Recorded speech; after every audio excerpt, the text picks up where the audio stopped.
The Czech Republic's Ministry of Defense and Armed Forces has begun negotiations with Israel to acquire 3 Heron 1 drones. The acquisition includes all accessories consisting of ground control stations, data terminals, transportation containers, and other materials. The drone procurement is based on the ACR Capability Building Concept, which identifies these drones as key to conducting aerial reconnaissance and performing other combat support tasks. Czech Defense Minister Jana Ernochová said the acquisition of the Heron 1 drone was carried out under a G2G scheme between the Czech government and the Israeli government.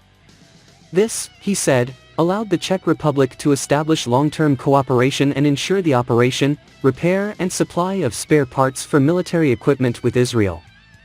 Agreements between governments also create conditions for gaining experience in the use of military equipment by the armed forces of the relevant country, including verification of technical and military parameters, training experience and combat deployment.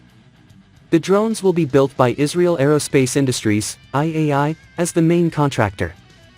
The Heron, Mashots 1, is a medium-altitude long-endurance (MALE) drone developed by the Malat division, IAI. This drone can fly for 52 hours and fly up to an altitude of 10.5 kilometers, 35,000 feet.